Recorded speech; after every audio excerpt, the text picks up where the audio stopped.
여러분 안녕하십니까? 쩐데리TV의 쩐데리입니다. 구독, 좋아요, 알람 설정까지 부탁드리겠습니다. 오늘은 두산중공업에 대해서 말씀을 좀 드리고자 합니다. 이 아이디를 관심 있어 하시는 분들 이외에 혹시라도 구독자분들 중에서 두산중공업을 관심 있게 보시는 분들이 있을지는 모르겠습니다. 두산중공업이 강하게 좀 상승 후에 최근에 이제 이렇다 할 반등 없이 좀 밀리고 있습니다. 원자력 관련주들이 좀 그런 흐름을 보이고 있어요. 두산중공업이라든지 한전기술 같은 대표적인 원자력 관련해서 중대형주죠.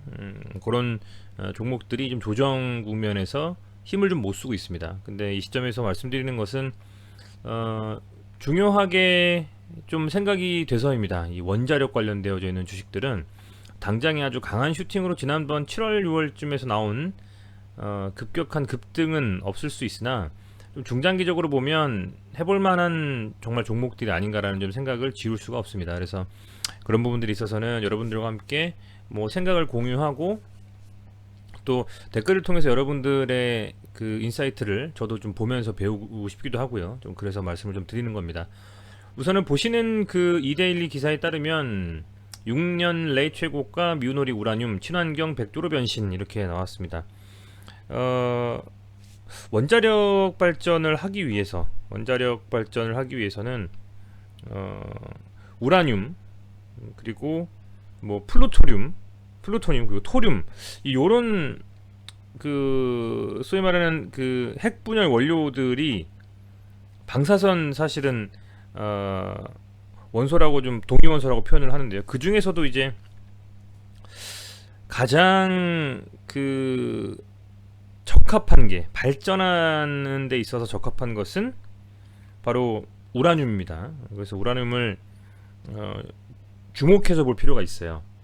우라늄의 어떤 가격의 변동이라든지 그런 부분들을 그 원자력 관련한 어떤 주식에 좀 투자를 하시고 중장기적으로 좀 보시려면 우라늄 가격도 좀 보실 필요는 있을 것 같습니다.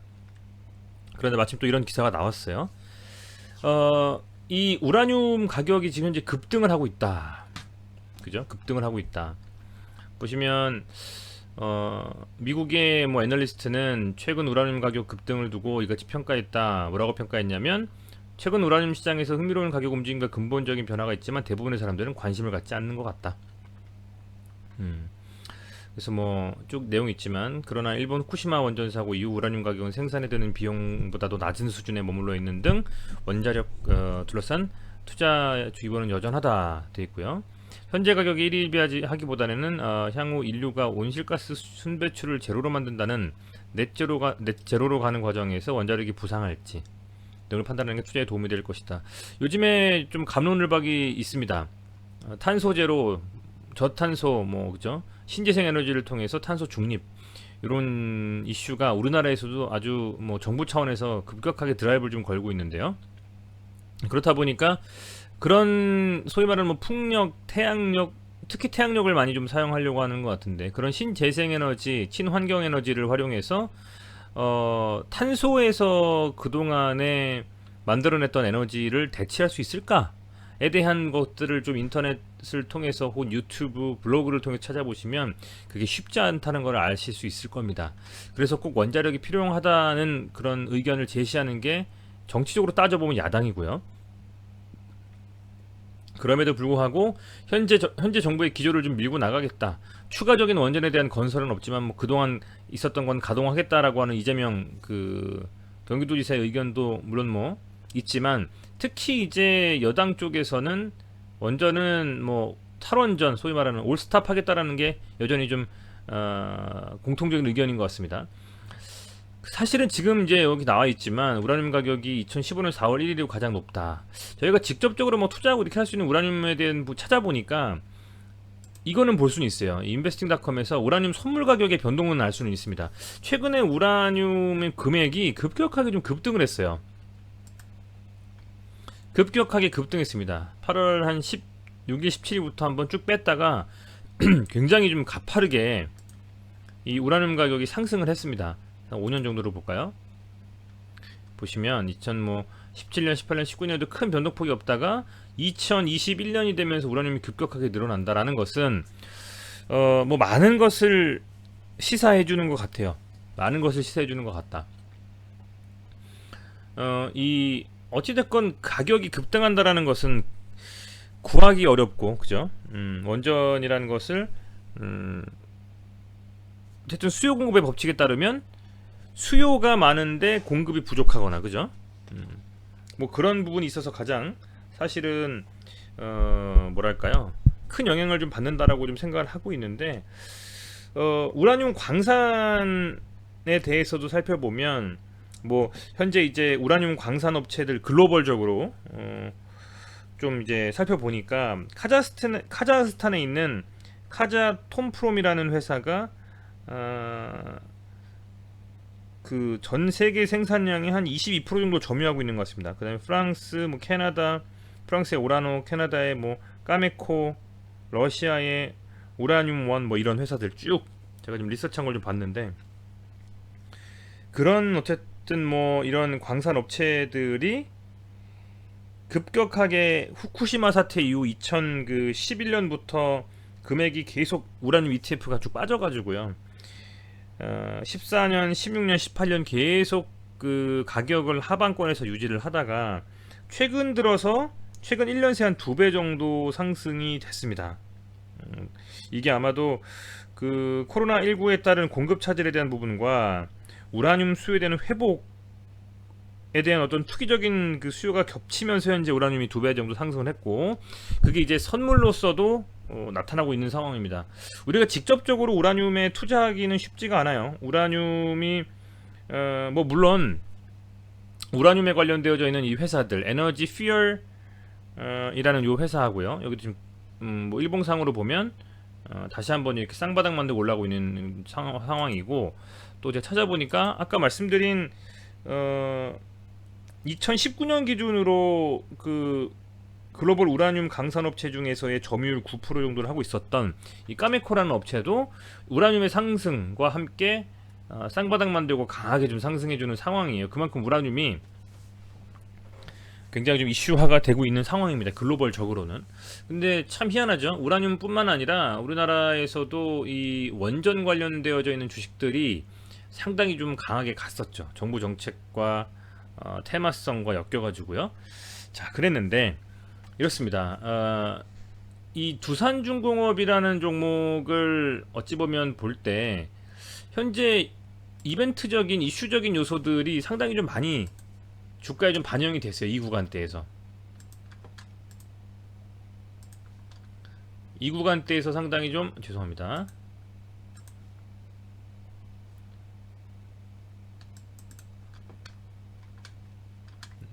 두산중공업 다시 한번 보겠습니다. 이 구간대에서 두산중공업이 상당히 좀 강하게 6, 7월에 좀 상승을 했단 말입니다. 6월달에, 그죠? 그래서 이제 지금 굉장히 부정 국면에서 완전히 좀 하방으로 쭉 밀려버리고 다시 바닥을 좀 지지하느냐 마느냐 하는 상황인데요. 저는 개인적으로는 이 두산중공업의 어떤 실적에 대한 이슈, 그죠? 실적에 대한 이슈 또 이슈지만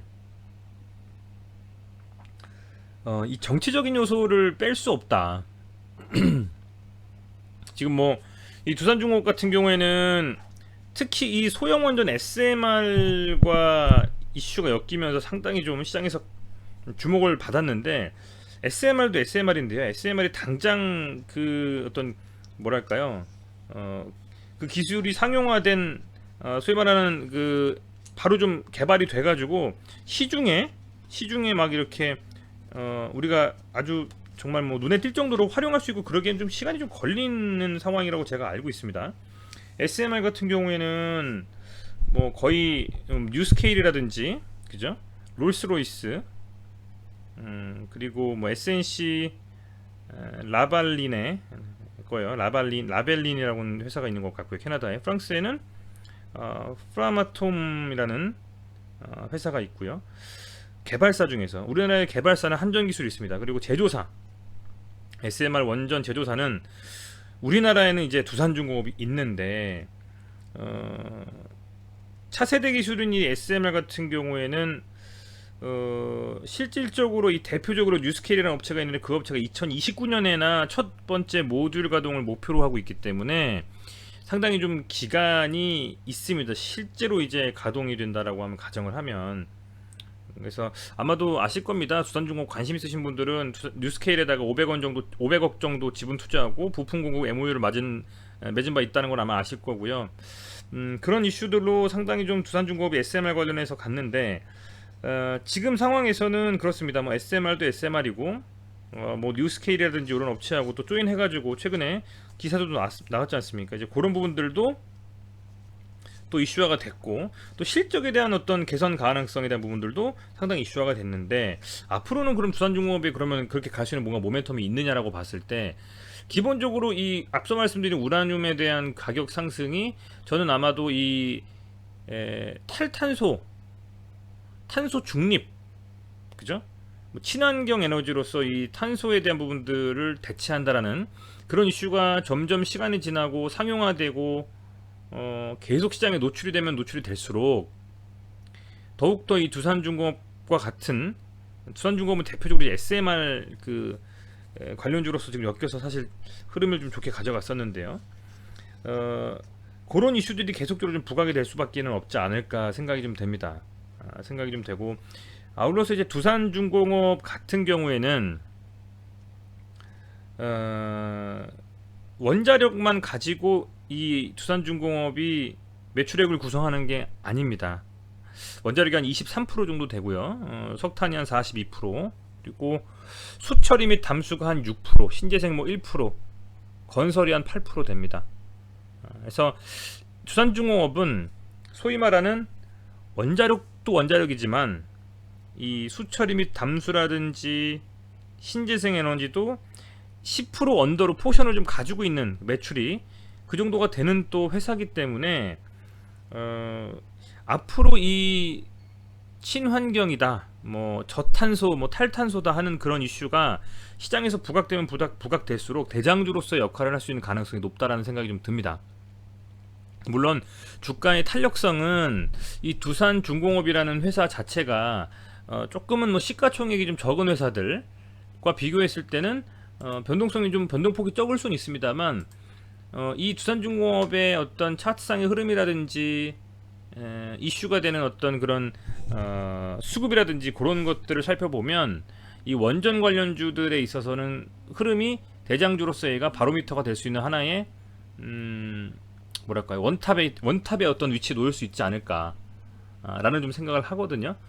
우선은 뭐 얘가 시가총액 10조 되고요. 최근에 긍정적으로 좀 이렇게 움직였던 한전기술 같은 경우에도 원자력 관련 업체로 상당히 좀 각광을 받았는데 얘가 1조 8천억 원 정도. 그죠? 어쨌든 가볍다라는 거죠, 상대적으로는. 그래서 뭐 이 주가에 영향을 받아서 주가가 움직이는 거에 대해서는 어떤 식의 흐름을 가져갈지는 뭐 뭐랄까요, 단순히 이슈만 가지고 대장주가 뭐 세게 간다라고 하고 그런 것들을 말씀드리기는 어렵지 않겠습니까? 어쨌든 이 두산중공업이라고 하는 종목이 시가총액 10조의 발행 주식수도 많지만 원전 관련해서는 대장주로 움직일 수 있는 가능성도 좀 높다라고 좀 저는 보고 있는 거죠. 여러 가지 이슈 때문에. 특히 두산중공업 같은 경우에는 물론 석탄 관련해서도 매출을 내고 있지만요. 원자력과 수처리, 뭐 신재생 이런 쪽에서도 상당히 매출이 나오고 있기 때문에 이번에 이제 두산그룹의 자구안 마련과 신재생 모멘텀으로서 7월하고 2020년부터 2021년까지 꽤 상승을 좀 했는데 이제 이번 그 하락, 그죠? 주가상의 하락 이후에는 아마도 내년 3월에 있을 대선 전에 다시 한번 이런 그 탈원전에 대한 이슈가 부각되면서 탈원전, 원자력 관련으로서 우리가 실질적으로 진짜 국내 상장사 중에서 원자력 관련 업체로서 볼 수 있는 뭐 한전 기술, 한전, KPS, 두산중공업 이런 종목들이 물론 더 이런 종목들보다 더 관련해서 엮여가지고 세게 주가를 부양될 수 있는 테마주들도 있을 수 있습니다, 분명히. 그런데 그런 변동폭에 대한 것을 좀 덜 걱정하고 왜냐면 우리가 세게 먹는 만큼 고점에서 내리꽂는 것도 세기 때문에, 그죠? 실제로 사업을 하고 있어서 그 사업이 향후에 매출로서 이어지고 더욱더 시장에서 모멘텀을 기대해 볼 수 있는 그런 종목으로서는 한전기술, 뭐 한전 KPS, 두산중공업 요런 업체들이 요런 회사들이 상당히 좀 그 중요하게 우리가 볼 수 있는 관심을 가져야만 되는 회사들이 좀 아닐까라고 좀 생각이 됩니다. 아울러서 그렇다면 여러 가지 이슈도 나왔고 뭐 2분기 실적도 발표가 됐고 막 한데 모멘텀이 뭐가 될까? 뭐가 될 수 있을까?라고 생각을 해보면 모르겠습니다. 우선은 뭐 SMR 가지고 한번 세게 줬기 때문에 시세를 뭐 뉴스케이라고의 어떤 또 좋은 이슈가 나오거나 하지 않는 이상에는 당장에는 이 SMR 가지고 한번 더 들어올릴 것 같지는 않고요. 그리고 어쨌든 우라늄이 급등을 좀 하는 상황이고 선물로서도 급등을 하고 있고 우라늄 광산업체들도 주가가 좀 올라가고 있는데 결국에는 이 우라늄에 대한 흐름이 세게 간다, 뭐 움직인다 이런 것들의 베이스를 가지고 그리고 플러스로 이런 탈원전 정책에 대한 정치적인 이슈를 깔고 저는 이제는 현재 상황에서는 여당 야당 이제 그 대선 후보를 추리고 있는 상황입니다. 그죠? 여당은 한 6명 정도, 야당은 1차적으로 8명 거르고 2차 4명 걸러서 최종 1명 뽑아서 아마 갈 겁니다. 그런 과정 속에서 인물과 관련되어져 있는 이슈, 인맥주들은 아마도 시세를 상당 부분 이미 줬다. 아시겠지만 이제 윤석열의 뭐 서현 탄메탈, 덕성우 막 갔었고요. 이재명은 뭐 에이텍, 그죠? 그리고 홍준표 현재 이제 그 대선 후보 같은 경우는 예전에는 새우글로벌 이런 종목인데 요즘에는 다른 종목들이 좀 간 것으로 알고 있습니다. 그런 것처럼 이제 대선이 앞둔 6개월 정도 앞둔 상황에서 소위 말하는 이 5년, 이번에 4년이지만 5년씩 막 한 번에 오는 이 대선과 관련되어져 있는 큰 이벤트에 정책과 관련되어져 있는 이슈가 있고 그게 이들만의 정책이 아니라 전 세계적인 패러다임을 바꾸는 친환경에 대한 이슈를 먹고 있는 원전이라는 테마가 있는 상태에서 점점점 시간이 지나면 지날수록 정책 관련되어지는 주식들이 더 각광을 받을 수가 있거든요. 그렇게 했을 때는 이 두산중공업이 그동안 너무 많이 그 탈원전에 대한 이슈가 있으면서부터 해서 이 회사 자체도 존폐 위기에 뭐 있을 정도로 힘들었었기 때문에 굉장히 지금 많이 눌리고 이제서 거래량이 싹 터지면서 이거 월봉입니다. 여기서 이제 바닥을 좀 잡아주고 그죠? 바닥을 좀 잡아주고 서서 이제 반등하고 있는 느낌이거든요. 지금. 그래서 저는 뭐 지금 이제 연으로 봤는데 월봉으로 이렇게 좀 보더라도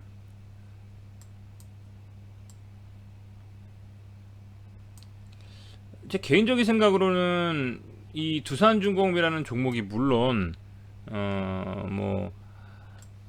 상당히 좀 재무적으로 이슈가 있어서 힘들고 그런 것도 있고 하지만 지금부터는 좀 눌리면 그때 조금씩 한번 정말 관심을 갖고 봐야 될 만한 종목이 아니냐라고 좀 생각이 드는 거죠. 중장기적으로 봤을 때. 왜냐면 어쨌든 이게 뜬구름 잡는 테마가 아니고 무슨 뭐 임상하는 그런 바이오처럼 특정 시일을 두고 거기서 어떤 뭐 되다 안 되다 이런 게 아니라 기존은 어쨌든 물론 정부가 계속적으로 유지가 된다라고 봤을 때 다시 한번 또 여당 쪽에서 민주당 쪽 잡았다고 했을 때는 이 탈탄소에 대한 이슈가 좀 줄어들 수는 있죠. 탈탄소에 대한 이슈 그러니까 이 정부 차원에서의 원자력을 막는 그런 탈원전 이슈가 계속된다면 주가가 좀 더 눌릴 수는 있겠습니다만은 최소한 그 기간까지는 뭐 대선 후보의 지지율에 따라서 혹은 그와 파생되는 많은 주자들의 원자력에 대한 언급과 그런 부분들에 따라서 주가가 상당히 좀 부양될 가능성이 좀 있고 지금 이렇게 월봉상으로 보면 상당히 바닥권에서 지금 이제 서서히 지금 저점 높이는 과정이라서 크게 사실은 리스크 없는 구간이 아니냐 생각이 좀 저는 들어요. 들고 지금도 보면 월봉상으로도 봤을 때 OBV가 제가 자주 좀 보는 차트라고 말씀드렸죠. OBV가 이제 뭐 뭐랄까요, 이렇게 어쨌든 추세는 상승을 좀 이루고 있는 상황이라고 보여집니다. 추세는 그렇게 좀 볼 수가 있을 것 같고, 해서 저는 이 지금 현재 이 두산중공업이 한번 다시 22평선을 깨고 한번 반등했다가 다시 내려왔는데요. 일봉상으로 봤을 때도 현재 두산중공업의 이탈, 뭐 매도가 나오고 음봉이 나오고 하고는 있습니다만, 아주 이 거래량에서의 흐름을 본다면 소위 말하는 이 매집되어져 있는 이런 물량들이 빠져나가면서 뭐랄까요, 하락 추세로 전환한 상황은 아니기 때문에 계속적으로 이런 추세가 이어지다가 다시 한번 또 레벨업해서 한번 거래가 좀 들어오면서 주가가 좀 부양될 수 있지 않겠는가. 물론 이 매물대, 요 구간의 매물대가 좀 있기 때문에 뭐 한 24만원, 24,000원에서 26,000원, 27,000원까지 매물대를 과연 소화하면서 뭔가 나와줄 수 있느냐가 중요는 하겠습니다만은, 그래도 이 구간대에서 한 2만원 정도, 그죠? 2만원 정도, 뭐 19,000원, 뭐 언저리, 볼린저 밴드 하단으로 보면 19,500원 정도 요 언저리에서는 이 정도까지만 오면 사실상 여기서는 분할 매수로 좀 접근하면서 수량을 늘려가거나 아니면 뭔가 이런 거죠. 추가적인 어떤 상승에 대한 모멘텀의 기대감을 가지고 충분히 좀 들어와도 좋은 가격대다. 물론 16,000원까지 막 빠지고 17,000원까지 빠지면 그게 베스트겠습니다만, 그렇게까지 한 번에 누를 것 같지는 않거든요. 그래서 이런 이슈들이 좀 있고 하기 때문에 저는 이 종목에 대해서는 꾸준히 좀 리뷰하면서 볼 필요가 있겠다는 생각을 계속 합니다. 계속 하고 있고요. 물론 좀 뭐 재무에 대한 부분들이나 주가의 어떤 차트 위치, 그리고 한번 시세를 줬다라는 부담감은 있습니다만은, 그래도 최근에 이런 흐름들을 봤을 때 금투에서는 물론 빠지고 있습니다. 금투를 제외한 뭐 보험, 투신, 사모, 기금 쪽에서도 점점 전체적으로 좀 모아가는 느낌이 있고요. 다만 이 최근의 흐름을 보면 아직은 외국인은 바닥을 잡고 그 바닥에서 반등 나올 때 확실한 매매를 하는 타입이기 때문에 외국인들은 사 모으는 것 같지는 않고요. 개인들은 지금 사 모으고 있다는 거죠. 예를 들면 이런 거죠. 조금 메커니즘이 다른 것 같아요. 개인들은 계속 사는 겁니다. 빠졌으니까 사고 또 사고 또 사고 또 사고 또 사고. 근데 외국인들은 예를 들면 이렇게 해서 우리가 이 정확히 지점을 맞추고 싶어 하죠. 개인들은 빠질 때 반등 나올 거야, 반등 나올 거야, 반등 나올 거야, 반등 나올 거야. 조금씩 계속 하는 거죠. 왜냐면 조금이라도 더 먹기 위해서. 왜냐면 다음날 반등 나면 그게 바로 수익률이니까. 근데 이런 거 어떠세요, 여러분들? 이렇게 쭉 빼고 예를 들면 여기서 사고 여기서 사고 여기서 사고 이게 아니라 나올 때 확실히 틀어서, 방향이 틀어서 나올 때 이 지점에서 사도, 그죠? 이 지점에서 사도 오히려 이렇게 내려올 때 계속 사가지고 하락을 못 잡고 계속 하락이 누적되고 하느니, 차라리 아예 찍고 돌아 나올 때 사면 수익폭은 적지만, 그죠? 상승폭은 적어서 수익은 적지만 하락할 가능성이 덜하다는 겁니다. 그래서 그런 식의 한번 매매를 좀 생각해 보시는 것도 하나의 방법이라고 생각이 돼요, 저는 개인적으로는. 그래서 그렇게 본다면 아직은 이 개인들은 현재 계속 빠지니까 계속 모아가는 느낌이고, 바닥을 알 수 없으니. 외국인들은 아직은 추세 반전의 시그널이 안 나왔으니까 그냥 안 사고 파는 겁니다. 오히려 더 빠질 수도 있으니까. 왜냐면 저점에서 잡아서 그거를 추가적으로 매수해가지고 수익을 좀 보면 만회할 수 있으니까, 뭐 그런 식의 매매를 좀 하고 있다고 좀 생각하시면 될 것 같아요. 그래서 무엇보다 중요한 것은 이 두산중공업은 뭐 이 회사 자체도 중요하지만 민주당과 이 국민의힘에서 나오는 정치적인 이슈들이 굉장히 좀 중요할 것 같다는 좀 생각을 합니다. 그래서 정말 하루하루가 이 후보들이, 대선 경선 후보가 좁혀지면 좁혀질수록 이런 주식에 대한 어떤 이슈가 될 것이고, 근데 좀 중요한 거는, 그렇다고 해서 예전에 정책 관련주들처럼, 그죠? 뭐 저출산하면 뭐 아가방, 그죠? 많은 종목들이 있었습니다. 제가 뭐 영상으로도 전에 좀 만들어 놨었는데, 대선 관련주들은요. 그만큼 이 대선 후보들의 소위 말하는 관련되어지는 정책주에 뭔가 몸을 실어서 간다고 해도 이 원자력은 시대의 어떤 시대의 흐름에 필요할 수밖에 없는 뭐 태양광이라든지 풍력이라든지 그런 것과 함께 같이 가야 되는 상황이 아니겠나 좀 생각을 하는 거죠. 거기에 플러스로 정치적인 이슈만 맞아 떨어진다면 충분히 저는 강하게 갈 수 있는 가능성도 있다라고 좀 보고 있습니다. 진짜 전고점 돌파하면서요. 언제가 될지는 모르겠습니다만. 그래서 뭐 풍력 같은 거 하면 CS 윈드, CS 베어링, 뭐 대표적인 전 세계 글로벌 우리나라에서 뭐 아주 수상위 업체고요. 태양광 하면 뭐가 있겠습니까? 한화솔루션이 또 태양광 쪽에서 그죠? 이슈가 좀 될 수가 있고요. 그리고 이 두산중공업이라든지 한전기술 이런 종목은 원자력. 그런 종목들을 적절한 시점에서 이렇게 들고 있다면 되게 좀 마음이 편할 것 같은 생각도 들어요. 강하게 우리가 시세 보고 거래대금 상위 종목에 매일매일 들어가서 피곤하게 매매해가지고 수익 보는 것도 물론 하나의 방법이겠습니다만은 그게 아니고 이렇게 좀 느긋하게 시대의 패러다임을 바꿀 만한 종목들에 들어가서 있는 것도 좋은 방법이 아닐까 뭐 이런 생각을 좀 해봅니다. 그래서 특히 두산중공업은 워낙에 이 주가가 한번 치고 나서 물려 있으신 분들이 많은 것 같아서 굉장히 좀 관심 있게 보고 있는데요. 개인적으로는 이 뭐 17,000원까지 빠진다면 반등이 100% 나올 거라고 좀 보고 있고요. 17,000원을 뚫고서 내려갈 정도의 하락이 이어질 것 같지는 않습니다. 다만 한 2만원 정도 라인에서 한번 바닥을 좀 지지해주고 여기서 반등이 좀 나와주는 흐름, 그 반등이 이어지면서 23,000원에서 27,000원까지는 슈팅이 나올 수 있는 가능성은 있는 상황이 아니겠나, 좀 이런 생각을 해보고 있습니다. 아직 이 OBV를 통해서 본 흐름은